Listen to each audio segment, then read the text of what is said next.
വർഷം ഏറ്റവും അധികം ക്ഷീരകർഷകരെ ബുദ്ധിമുട്ടിച്ച ഒരു രോഗമാണ് കുളമ്പ് രോഗം. ഈ രോഗം ഇവിടെ കടന്നു വന്നതും ഈ രോഗത്തെക്കുറിച്ച് കർഷകർ അറിയേണ്ട കാര്യങ്ങൾ, ഈ രോഗം നിയന്ത്രിക്കുന്നതിൽ അവർ കൃത്യമായി അവരുടെ ഉരുക്കളെ കുത്തിവയ്പ്പിക്കുന്നുണ്ടോ, അതിൽ സഹകരിക്കുന്നുണ്ടോ, ഒരുപാട് കാര്യങ്ങൾ നമ്മൾക്ക് ഈ കാര്യത്തിൽ ചർച്ച ചെയ്യാനുണ്ട്.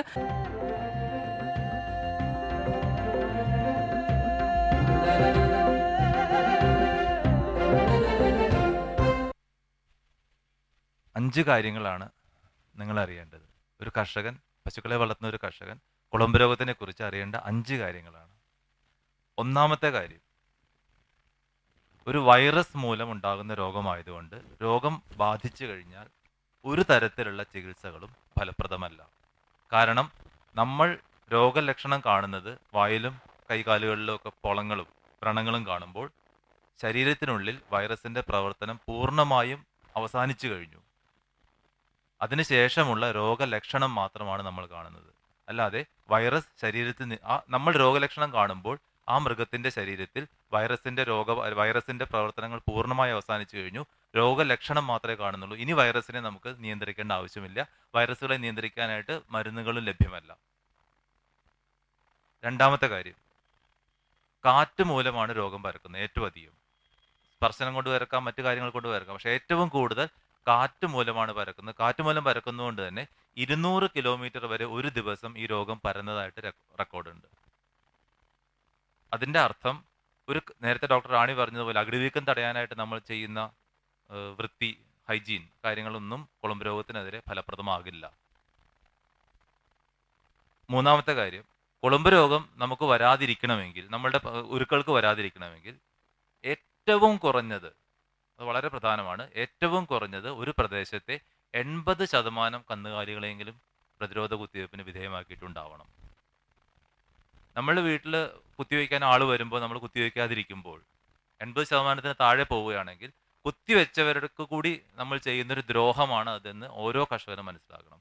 60%, 65% ഒരു പ്രദേശത്ത് കുത്തിവെച്ചിട്ടുള്ളൂ എങ്കിൽ മറ്റു മൃഗങ്ങൾക്ക് രോഗം വരുമ്പോൾ ആ രോഗാണുവിന് അവിടുത്തെ അന്തരീക്ഷവുമായി താദാത്മ്യം പ്രാപിച്ച് ശക്തി ആർജിക്കാനും കുത്തിവെച്ച കന്നുകാലികൾക്ക് കൂടി രോഗം ഉണ്ടാക്കാനുള്ള കഴിവ് ആ രോഗാണു നേടും. അതുകൊണ്ട് ഒരു പ്രദേശത്തെ ജനങ്ങൾ ഒന്നടങ്കം വിചാരിച്ചാൽ മാത്രമേ കുളമ്പ് രോഗം തടയാൻ കഴിയുള്ളൂ. നാലാമത്തെ കാര്യം, പ്രതിരോധ കുത്തിവയ്പ്പും പ്രതിരോധ ശക്തി ഉണ്ടാക്കൽ രണ്ടാണ്. നമ്മുടെ ഒരാൾ വന്നൊരു വാക്സിൻ, മനുഷ്യനായാലും മൃഗത്തിനായാലും ഒരു വാക്സിൻ കുത്തിവെച്ചു എന്നുള്ളതുകൊണ്ട് മാത്രം അത് വാക്സിനേഷൻ ആവുന്നുള്ളൂ.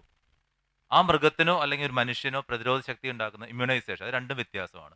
കുത്തിവെക്കുന്ന സമയത്ത് ആ വാക്സിന്റെ ഗുണനിലവാരം കൃത്യമായിരിക്കണം, കൃത്യമായ അളവിൽ ചെയ്തിരിക്കണം. ആ ചെയ്യുന്ന സമയത്ത് പശുവിന് നല്ല ആരോഗ്യം ഉണ്ടാവണം. നിർഭാഗ്യവശാൽ പലപ്പോഴും ഈ കാര്യങ്ങൾ ചെയ്യുന്നില്ല. കർഷകരുടെ വിഷമങ്ങളും കർഷകരുടെ ദേഷ്യവും പ്രതിഷേധവും മറ്റു പലതും വരുമ്പോഴും നമ്മുടെ സ്ഥിരമായി ഉണ്ടാകുന്ന കറണ്ട് ഫെയിലിയർ, മറ്റു പല കാര്യങ്ങൾ കൊണ്ടും വാക്സിന്റെ ഗുണനിലവാരം, അതുപോലെ കുത്തിവയ്ക്കുന്ന സമയത്ത് കൃത്യമായിട്ടുള്ള കാര്യങ്ങൾ പരിപാലിക്കപ്പെടുന്നില്ല. അവസാനമായിട്ട്, ഇത്രയെല്ലാം നമ്മൾ ചെയ്താലും ഈ എല്ലാ നടപടികളും തീർന്നാലും 100% കുളമ്പ് രോഗത്തിനെ നമുക്ക് നിർമ്മാർജ്ജനം ചെയ്യാൻ കഴിയുകയില്ല. ഒരു പ്രദേശത്ത് എപ്പോഴും കുറച്ച് 1, 2, 5 പശുക്കൾ, 1000 പശുക്കൾ ഉണ്ടെങ്കിൽ 2, 5 എണ്ണത്തിന് ഒറ്റപ്പെട്ട സംഭവങ്ങൾ ഉണ്ടായിക്കൊണ്ടിരിക്കും. അത് നമ്മൾ പ്രതീക്ഷിച്ചേ പറ്റുകയുള്ളൂ. ആ രോഗങ്ങൾ, അങ്ങനെയുള്ള മൃഗങ്ങളെ തെരഞ്ഞു പിടിച്ച് ആ രോഗാണുവിനെ കണ്ടെത്തി അതിനെതിരെയുള്ള പ്രത്യേകിച്ചുള്ള ഗവേഷണങ്ങൾ ഇതിന്റെ അടുത്ത അവസാനത്തെ പടിയാണ്. ഈ 5 കാര്യങ്ങൾ ഒരു കർഷകൻ അറിഞ്ഞേ തീരുള്ളൂ. ഇതിൽ നിന്ന് വേണം നമ്മുടെ സംശയങ്ങൾ ഉണ്ടാവേണ്ടത്. നിരവധി മാധ്യമങ്ങളിൽ കൂടെ വരുന്ന തെറ്റായ ധാരണകളെ മാറ്റി എഴുതി ഈ 5 കാര്യങ്ങൾ നമ്മൾ മനസ്സിലറിഞ്ഞ ശേഷം മാത്രമേ ഇനി സംശയങ്ങളിലേക്ക് കടക്കാവൂ എന്നാണ് എൻ്റെ അഭ്യർത്ഥന. ഫലപ്രദമായ ഒരു ചികിത്സയില്ലെന്ന് ഡോക്ടറോട് സൂചിപ്പിച്ചു കഴിഞ്ഞു. പക്ഷേ ഇവിടെ അല്പം മുമ്പ് വെറ്റിനറി ഡയറക്ടർ സൂചിപ്പിച്ചത് 55,000-ഓളം വരുന്ന കന്നുകാലികളിൽ ഈ രോഗം പടർന്നു പിടിച്ചിട്ടുണ്ട്. 5,500-ഓളം കാലികൾ ചത്തു എന്നാണ് പറയുന്നത്. എൻ്റെ ഒരു അനുഭവത്തിൽ, എൻ്റെ ഒരു ഓർമ്മയിൽ ഇത് റിപ്പോർട്ട് ചെയ്തത് മാത്രമാണ് വെറ്റിനറി ഡയറക്ടർ ഇവിടെ സൂചിപ്പിച്ചത്. റിപ്പോർട്ട് ചെയ്യാത്ത വളരെയധികം കന്നുകാലികൾക്ക് ഈ കുളമ്പ് രോഗം വന്നിട്ടുണ്ട്. ചത്തു പോവുക എന്ന് പറയുമ്പം നമ്മൾ സ്വാഭാവികമായ ഒരു വീട്ടിൽ പശുവിനെ 10,000-40,000 രൂപ കൊടുത്ത് പശുവിനെ വളർത്തി, ഇത് വളരെ താലോലിച്ച് വളർത്തി, അതിൻ്റെ പാല് കറന്നെടുത്തു. പെട്ടെന്ന് ഇതിന് കുളമ്പ് രോഗം വന്ന് ഇതിനെ നമ്മുടെ മുമ്പിലിട്ടത് മരിക്കുന്ന രംഗം കാണാൻ നമുക്ക് പ്രയാസമായതുകൊണ്ട് ഇത് മരണപ്പെടുന്നതിന് മുമ്പ് തന്നെ അടുത്ത അറക്കുന്നതിന് വേണ്ടി കൊടുക്കുന്നു. ഗവൺമെന്റിൽ നിന്നും ഈ പശുക്കളെ മരണപ്പെടാതെ ഇതിന് ചികിത്സിക്കുന്നതിന് വേണ്ടി ഫലപ്രദമായ മരുന്ന് കുത്തിവെച്ചിട്ട് അത് ചികിത്സിക്കുന്നതിന് വേണ്ടി നമ്മൾ പൈസ ചെലവാക്കിയാൽ അതിന് സാമ്പത്തികമായി ഗവൺമെന്റിൽ നിന്നും ഒരു പണം കിട്ടുന്നതിനുള്ള ഇല്ല എന്തെങ്കിലും അല്പം അവനെ സഹായിക്കുവാൻ സാമ്പത്തിക സഹായം കിട്ടുന്നുള്ള എന്തെങ്കിലും മാർഗം അവലംബിക്കാൻ കഴിയുമോ എന്നുള്ളതാണ് എൻ്റെ ഒരു സംശയം. പിന്നെ അതുപോലെ തന്നെ ഈ കുളമ്പ് രോഗത്തിൽ പിന്നെ നേരത്തെ പറഞ്ഞ പോലെ അകിട് വീക്കം പോലുള്ള അസുഖങ്ങൾ, ഇത് പലതരത്തിലുള്ള അസുഖങ്ങൾ വന്ന് പശുക്കൾക്ക് ഗവൺമെന്റിൽ നിന്നും സൗജന്യമായി ഇൻഷുറൻസ് കൊടുത്തു കഴിഞ്ഞാൽ ഇതിനെ കൂടുതൽ കന്നുകാലികളെ ഇൻഷുർ ചെയ്ത് അതിൻ്റെ തുക കിട്ടും. പിന്നെ അതിലുപരി ഈ ഡോക്ടർമാരുടെ സേവനം, ഇത് വെറ്റിനറി ഡിപ്പാർട്ട്മെന്റ് ഇല്ലെങ്കിൽ ഇതിൻ്റെ വകുപ്പ് ഈ കാര്യത്തിൽ അലംഭാവം കാണിക്കുന്നു എന്നുള്ളതാണ് എൻ്റെ അഭിപ്രായം. 2003 മുതൽ കേരളത്തിൽ കുളമ്പ് രോഗത്തിനെതിരായ കുത്തിവെപ്പ് പരിപാടി തുടങ്ങിയതാണ്. നാഷണൽ ഡയറി ഡെവലപ്മെൻറ്റ് സഹായത്തോടെയാണ് നമ്മൾ ആദ്യകാലങ്ങളിലൊക്കെ ചെയ്തത്. അതിനുശേഷം ഗവൺമെൻറ് ഓഫ് ഇന്ത്യ മൊത്തത്തിൽ കുളമ്പ് രോഗത്തിനെതിരായ പദ്ധതികൾ ആസൂത്രണം ചെയ്തു. ഇതിൻ്റെ ഭാഗമായിട്ടാണ് ഇപ്പോൾ കേരളത്തിലും ഈ കുളമ്പ് രോഗത്തിനെതിരായുള്ള കുത്തിവയ്പ്പ് തുടരുന്നത്. വർഷത്തിൽ 2 പ്രാവശ്യമാണ് നമ്മൾ ഇതിനെ കുത്തിവയ്ക്കുന്നത്. ഇത് ഇന്ത്യയിലുള്ള എല്ലാ സംസ്ഥാനങ്ങളും ചെയ്തു വരുന്ന ഒരു രീതിയാണ്. ഇവിടെ സംഭവിച്ചത് ഒരു പ്രത്യേക സമയത്ത് ഒരു 3-4 മാസം മുന്നേ കുളമ്പ് രോഗം മെല്ലെ അങ്ങ് പടർന്നു പിടിക്കാനുണ്ടായിരുന്നു. നമ്മൾ ഈ കുത്തിവെപ്പിൻ്റെ രീതി ഒന്ന് പരിശോധിച്ചാൽ ഡോക്ടർ വിനോദ് ഇവിടെ പറഞ്ഞതുപോലെ 80% ആ പ്രദേശത്തെ അനിമലിൽ കുത്തിവെച്ചാൽ മാത്രമേ ആ ഗ്രൂപ്പിന്, ആ മൊത്തമുള്ള അനിമൽസിന് ഹേർഡ് ഇമ്മ്യൂണിറ്റി നമ്മൾ പറയും, ഒരു പ്രതിരോധ ശക്തി വരികയുള്ളൂ. അത് കേരളത്തിൽ മൊത്തം നോക്കുമ്പോൾ 80% എന്ന് പറഞ്ഞാൽ പോരാ. ഓരോ പഞ്ചായത്തിലും, ഒരു പ്രത്യേക പ്രദേശത്ത്, ഒരു വാർഡിൽ, ഇവിടെയൊക്കെ നമ്മൾ കണക്കുകൾ നോക്കുമ്പോൾ 80% കൂടുതൽ കന്നുകാലികളെ കുളമ്പ് രോഗത്തിന് ഏകദേശം അടുത്തുള്ള സമയത്ത് കുത്തിവെക്കണം.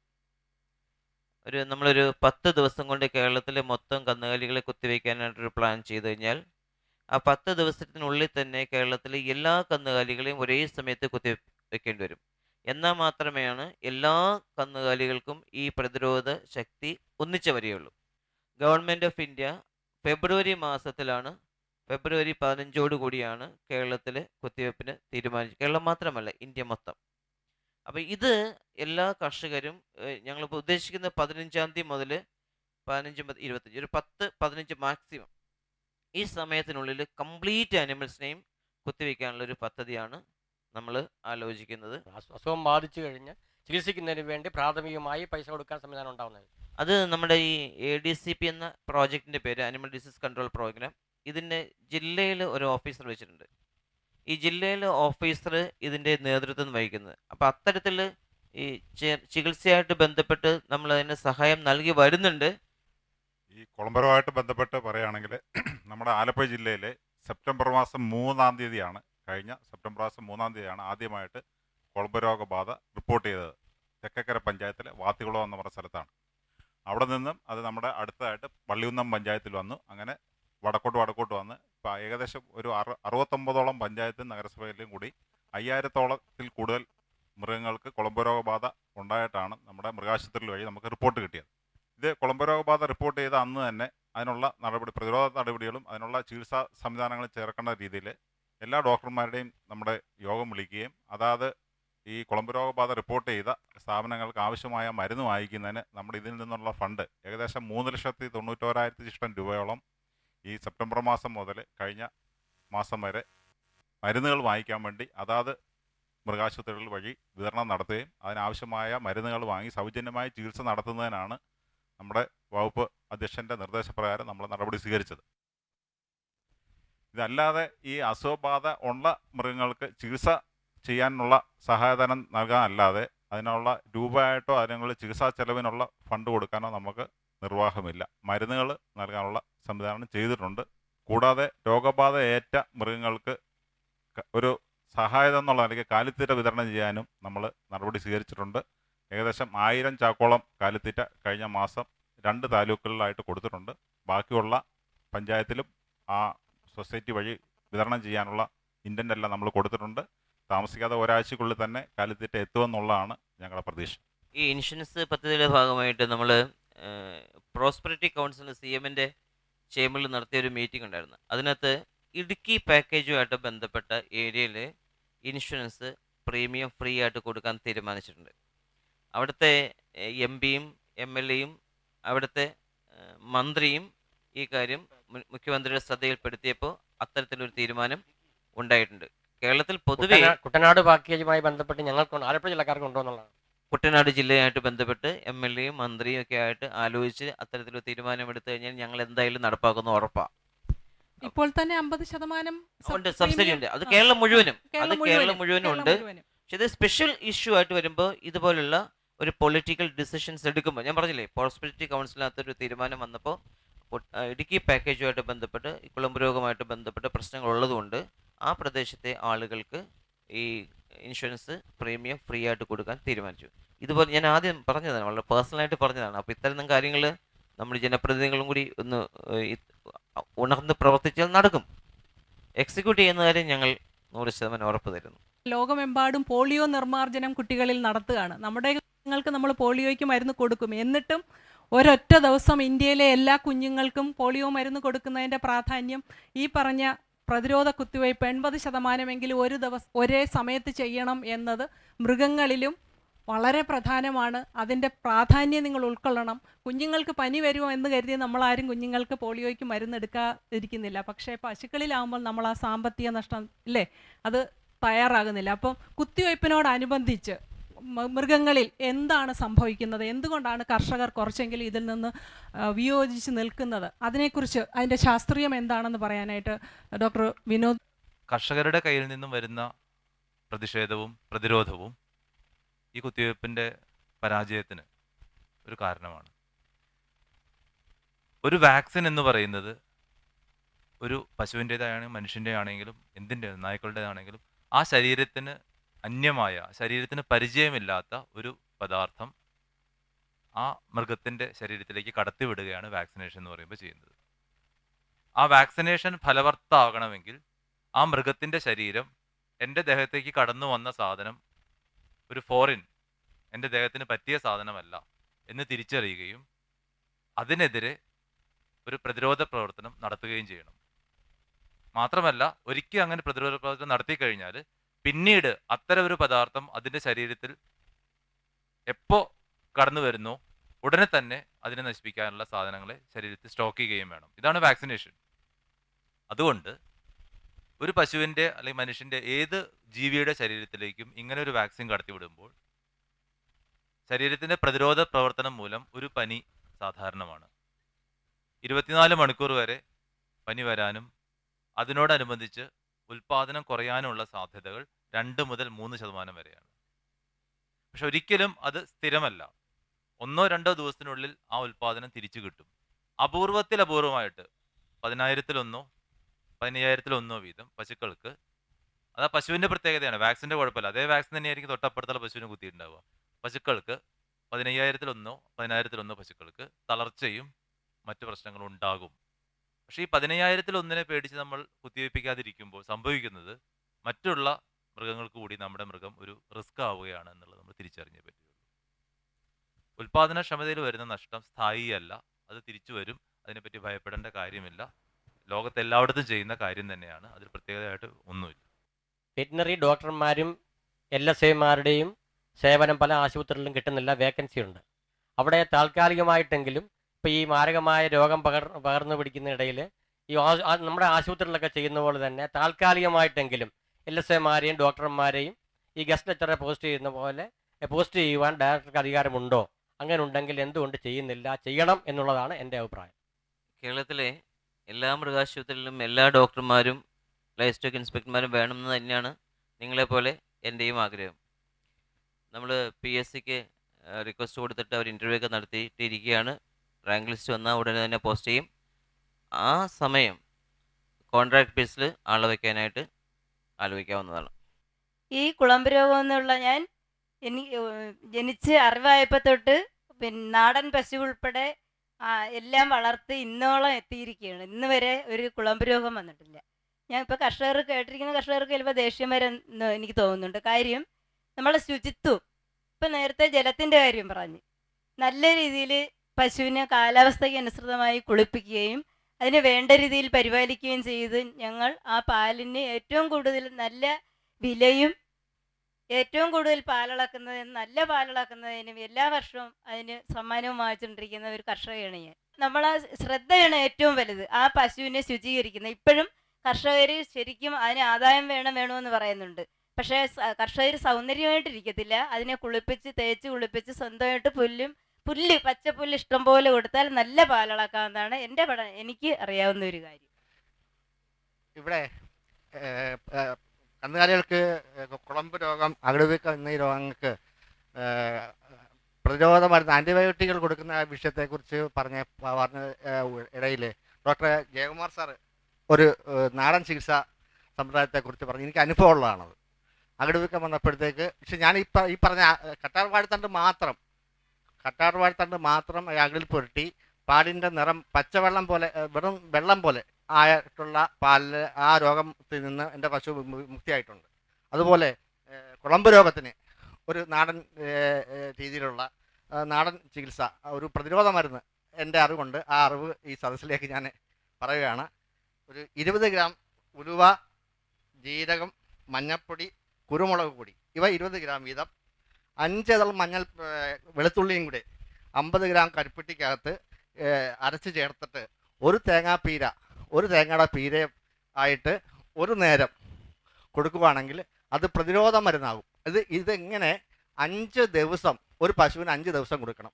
ഈ രോഗം വന്ന പശുക്കൾക്ക് ഈ ഒരു കൂട്ടം മരുന്ന്, ഒരു തേങ്ങാപ്പീരയിൽ ചേർത്തേക്കുന്ന മരുന്ന് ഒരു ദിവസം 5 പ്രാവശ്യമായിട്ട് കൊടുത്താൽ രോഗ നിയന്ത്രണത്തിനും ഉപയോഗിക്കാവുന്നതാണ്. അദ്ദേഹം ഈ നിർദ്ദേശിച്ച ചേരുവകൾ ഞാൻ മുമ്പേ പറഞ്ഞ തഞ്ചാവൂർ ഹെർബൽ റിസർച്ച് സെൻറ്ററിലെ ഡോക്ടർ പുണ്യമൂർത്തി ഗവേഷണം ചെയ്ത് കണ്ടുപിടിച്ച ഒരു ചേരുവയാണ്. അത് അദ്ദേഹം പറഞ്ഞതിൽ ഒരു ചെറിയ വ്യത്യാസമുണ്ട്. അതിനകത്ത് ഈ പറഞ്ഞ പോലെ 20 ഗ്രാം ജീരകം, 20 ഗ്രാം ഉലുവ, 20 ഗ്രാം കുരുമുളക്, 4 വെളുത്തുള്ളിയുടെ ഇതള്, മഞ്ഞൾപ്പൊടി 20 ഗ്രാം, ഒരു കരിപ്പോട്ടി ഒരു കരിപ്പോട്ടി എന്ന് പറഞ്ഞാൽ കഴിയുന്നതും കരിപ്പൊട്ടിയാണ് നല്ലത്, അല്ലെങ്കിൽ ശർക്കര, ഒരു തേങ്ങ തിരുമിയിട്ടത് പീര. അപ്പോൾ അതിൽ ആദ്യത്തെ ഉലുവ, ജീരകം, കുരുമുളക് ഇത് അരമണിക്കൂർ വെള്ളത്തിലിട്ട് കുതിർക്കണം. അതിനുശേഷം അരയ്ക്കുക. അതിനുശേഷം ബാക്കിയുള്ള മഞ്ഞൾ, വെളുത്തുള്ളി, ശർക്കര ഇതുകൂടി ഭംഗിയായി അരച്ച് ഒരു കുഴമ്പ് രൂപത്തിലാക്കുക. എന്നതിന് ശേഷം ആ തിരുമിയിട്ട തേങ്ങാപ്പീര ഇതിനകത്താക്കിയതിന് ശേഷം ഒരു നെല്ലിക്കയുടെ അത്രയും വലുപ്പത്തിൽ എടുത്തിട്ട് 4 നേരമായിട്ട് ദിവസം കൊടുക്കുക. 4 നേരമായിട്ട് ഈ നെല്ലിക്കായുടെ ആ ഉരുള 4 നേരമായിട്ട് പശുവിൻ്റെ നാവിൽ വെച്ചു കൊടുക്കുക. അത് ഓരോ പ്രാവശ്യവും ചവയ്ക്കുമ്പോഴത്തേക്ക് വായിൽ മുഴുവൻ പെരളി ഉള്ളിലോട്ട് പോവുകയും ചെയ്യും. ഇത് ചികിത്സാർത്ഥം 4 നേരം 5 ദിവസം കൊടുക്കണം. അപ്പോൾ അദ്ദേഹം പറഞ്ഞതിൽ നിന്ന് ഒരു ചെറിയ വ്യത്യാസമുണ്ട്. 5 ദിവസം കൊടുക്കണം. ഇത് പ്രതിരോധത്തിനാണെങ്കിൽ ഇതേ മരുന്ന് തന്നെ ഇതേ അളവിൽ ഒറ്റ നേരമായിട്ട് 5 ദിവസം കൊടുക്കുക. ഏറ്റവും അതിതീവ്രമായ രീതിയിൽ ഉള്ള ഈ കുളമ്പ് രോഗമാണ് വരുന്നതെങ്കിൽ ഇത് പകുതിയാക്കാം. എന്ന് പറഞ്ഞു കഴിഞ്ഞിരുന്നാൽ ഉലുവ 10 ഗ്രാം, ജീരകം 10 ഗ്രാം, മഞ്ഞൾപ്പൊടി 10 ഗ്രാം, വെളുത്തുള്ളിയുടെ 4 ഇതള്, ശർക്കര 50 ഗ്രാം, കുരുമുളക് 10 ഗ്രാം. ഇത് ഒരു നേരത്തേക്കുള്ളതാണ്. ഇങ്ങനെയുള്ള ഈ ഒരു നേരത്തെ മരുന്ന് ഓരോ പ്രാവശ്യവും ഉണ്ടാക്കിയതിന് ശേഷം 4 നേരമായിട്ട് 5 ദിവസം കൊടുക്കുക. എങ്ങനെ വന്നിരുന്നാലും ഇതിനകത്തെ പ്രധാന ഘടകങ്ങളെന്ന് പറയുന്നത് ഉലുവ, ജീരകം, വെളുത്തുള്ളി, മഞ്ഞൾപ്പൊടിയാണ് ഇപ്പോൾ കിട്ടാനുള്ള മഞ്ഞൾപ്പൊടി, കരിപ്പോട്ടി. കരിപ്പോട്ടി എന്ന് പറയുന്നത് ഒരു രക്തം സഹായിക്കുന്ന ഒരു സാധനവും ഒരു ഉത്തേജകവും കൂടിയാണ്. അതുപോലെ തന്നെ മഞ്ഞൾ നിങ്ങളുടെ നാട്ടിലുള്ള എല്ലാവർക്കും അറിയാവുന്നതാണ്. മഞ്ഞൾ ഒരു അണുനാശിനിയാണ്. അതുപോലെ തന്നെ നല്ല ഒരു ഔഷധ ഗുണമുള്ള ഒരു സാധനമാണ്. അപ്പോൾ എങ്ങനെ വന്നിരുന്നാലും ഇത് ഉദ്ദേശിക്കുന്നത് ഈ വന്ന മൃഗങ്ങൾക്ക് തഞ്ചാവൂരിലും ഞങ്ങളുടെ തിരുവനന്തപുരം ജില്ലയിലെ ഒരു 10-25 ഡോക്ടർമാർ ഇത് മാത്രമായിട്ട് വന്നിട്ടുണ്ട്. എത്തനോ വെറ്ററിനറി മെഡിസിൻ ആണ് ഇതിന് പാരമ്പര്യ മൃഗചികിത്സ. ഇപ്പോൾ ഇതിലേക്ക് കടന്നു വന്നിട്ടുണ്ട്. വളരെ വിജയകരമായിരുന്നു അവരുടെയൊക്കെ ഗവേഷണങ്ങൾ, പരീക്ഷണങ്ങൾ എന്നാണ് തെളിഞ്ഞിട്ടുള്ളത്. ഇത് നിങ്ങൾക്ക് തീർച്ചയായിട്ടും തന്നെ ഇരിക്കാം. ഇത് പ്രതിരോധത്തിനായിട്ടും ചികിത്സാർത്ഥവും ഇത് ഉപയോഗിക്കാം. ചികിത്സാർത്ഥം ഉപയോഗിക്കുമ്പോൾ ഈ പറഞ്ഞ പോലെ 4 നേരം 5 ദിവസം, പ്രതിരോധത്തിനാണെങ്കിൽ ഇത് 1 ദിവസം 5 ദിവസം, ഈ രീതിയിൽ ഉപയോഗിക്കാവുന്നതാണ്.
നമസ്കാരം. ദൂരദർശൻ കാർഷിക വാർത്തകളിലേക്ക് സ്വാഗതം.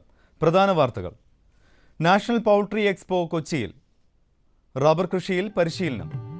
കേന്ദ്ര കിഴങ്ങുവിള ഗവേഷണ കേന്ദ്രത്തിൽ പുതിയ ഇനം മരിച്ചീനി. വിശദമായ വാർത്തകളിലേക്ക്.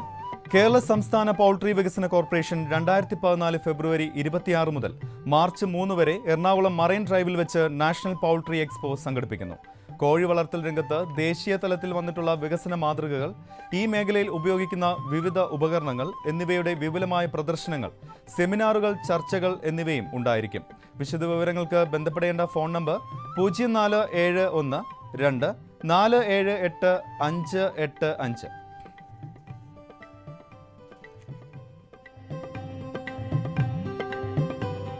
2013-14 വർഷത്തിലെ പ്രത്യേക കന്നുകുട്ടി പരിപാലന പദ്ധതികൾ സംസ്ഥാനത്തുടനീളം നടപ്പാക്കി വരുന്നു.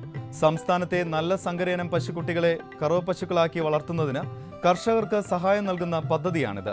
പശുക്കുട്ടികൾ ജനിക്കുമ്പോൾ തന്നെ മൃഗാശുപത്രിയിൽ രജിസ്റ്റർ ചെയ്യണം. തിരഞ്ഞെടുക്കുന്ന പശുക്കുട്ടികൾക്ക് 50% സബ്സിഡിയോടുകൂടി ഗുണമേന്മയുള്ള കാഫ് സ്റ്റാർട്ടർ തീറ്റയും വിരമരുന്ന്, പ്രതിരോധ കുത്തിവയ്പ്പുകൾ, ഇൻഷുറൻസ് എന്നീ പാക്കേജുകളും ശാസ്ത്രീയ പരിശീലനവും നൽകും. കൂടുതൽ വിവരങ്ങൾക്ക് അടുത്തുള്ള മൃഗാശുപത്രിയെ സമീപിക്കുക. റബ്ബർ കൃഷിയിൽ റബ്ബർ ബോർഡ് പരിശീലനം നൽകുന്നു. പുതിയ നടീൽ വസ്തുക്കൾ, നടീൽ രീതികൾ, വളപ്രയോഗം, കീടങ്ങളിൽ നിന്നും രോഗങ്ങളിൽ നിന്നുമുള്ള പരിരക്ഷ, വിളവെടുപ്പ്, റബ്ബർ പാൽ സംസ്കരണം തുടങ്ങിയ വിഷയങ്ങളിൽ മാർച്ച് 3 മുതൽ 7 വരെ 5 ദിവസത്തെ പരിശീലന പരിപാടി കോട്ടയം റബ്ബർ ട്രെയിനിംഗ് ഇൻസ്റ്റിറ്റ്യൂട്ടിൽ വെച്ച് നടക്കും. പരിശീലനത്തിൽ റബ്ബർ കർഷകർ, തോട്ടം ഉടമകൾ, ഉദ്യോഗസ്ഥർ, എസ്റ്റേറ്റ് മാനേജർമാർ തുടങ്ങിയവർക്ക് പങ്കെടുക്കാവുന്നതാണ്. 1500 രൂപയാണ് പരിശീലന ഫീസ്. കൂടുതൽ വിവരങ്ങൾക്ക് ബന്ധപ്പെടേണ്ട ഫോൺ നമ്പർ 0481 2 351 313. മറ്റൊരു നമ്പർ 0481 235 3127.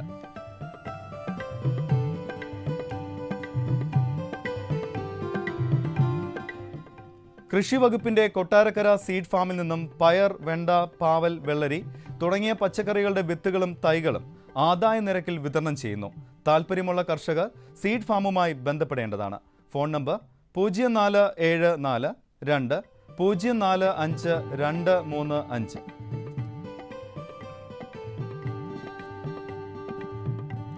കേരള കാർഷിക സർവകലാശാലയുടെ കീഴിൽ മണ്ണൂത്തി കമ്മ്യൂണിക്കേഷൻ സെന്ററിൽ കർഷകർക്കായി ഹരിതഗ്രഹ കൃഷിയിൽ പരിശീലനം നൽകുന്നു.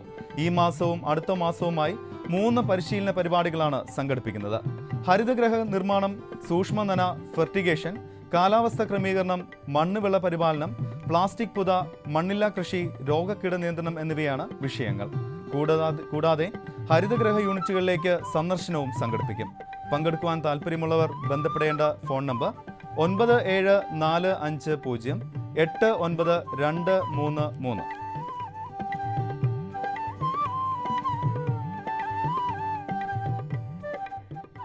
ശ്രീകാര്യം കേന്ദ്ര കിഴങ്ങുവിള ഗവേഷണ സ്ഥാപനം പുതിയ ഇനം കപ്പയും മധുരക്കിഴങ്ങും വികസിപ്പിച്ചെടുത്തു. ശ്രീ അതുല്യ, ശ്രീ അപൂർവ എന്നിവയാണ് പുതിയ മരിച്ചീനി ഇനങ്ങൾ. ഉയർന്ന അളവിൽ അന്നജം അടങ്ങിയതാണിത്. അത്യുൽപാദന ശേഷിയും നല്ല പാചക ഗുണവുമുള്ള ശ്രീ നന്ദിനി, ശ്രീ വരുൺ എന്നിവയുൾപ്പെടെ ഹ്രസ്വകാല വിളവെടുപ്പിന് ഉതകുന്ന 18ഓളം മധുരക്കിഴങ്ങുകളും വികസിപ്പിച്ചിട്ടുണ്ട്. ST14, ST13 എന്നിവ ഏറ്റവും പുതിയതായി വികസിപ്പിച്ച കിഴങ്ങുവിളകളാണ്. കൂടുതൽ വിവരങ്ങൾക്കും നടീൽ വസ്തുക്കൾക്കും ശ്രീകാര്യത്തെ കിഴങ്ങുവിള ഗവേഷണ കേന്ദ്രവുമായി ഇനി പറയുന്ന നമ്പറിൽ ബന്ധപ്പെടാവുന്നതാണ്. 0471 2 598 551.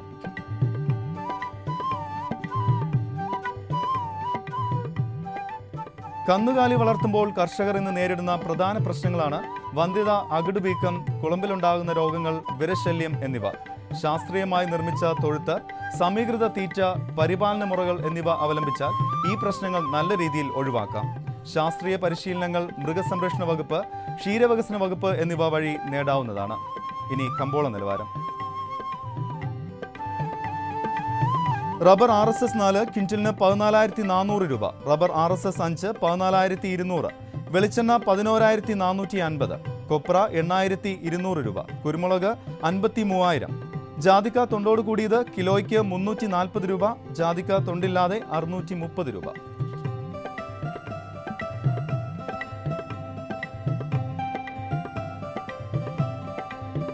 കമ്പോള അവലോകനം. കുരുമുളക് വിപണി കൊച്ചിയിൽ ക്വിന്റലിന് ഗാർബിൾഡ് കുരുമുളക് 53,000 രൂപ, അൺഗാർബിൾഡ് 51,000.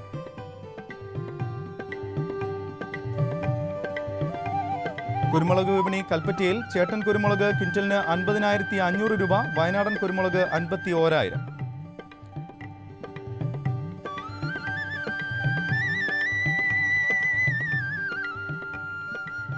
കൊപ്ര വിപണി ക്വിന്റലിന് കോഴിക്കോട് 8,100 രൂപ, തളിപ്പറമ്പ് 7,700, കാസർഗോഡ് 7,700.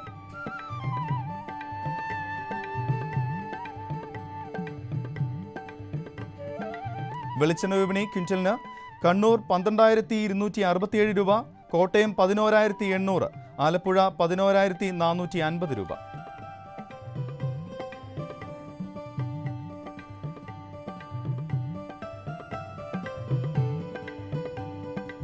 കാലാവസ്ഥ. കണ്ണൂർ കൂടിയ താപനില 33.8 ഡിഗ്രി സെൽഷ്യസ്, കുറഞ്ഞ താപനില 23.8 degree Celsius. Kozhikode 31, 23.2, Kochi 31.8, 22.6, Alappuzha 33, 23.2, Punalur 34.8, 19, Thiruvananthapuram 33, 22.8 degree Celsius.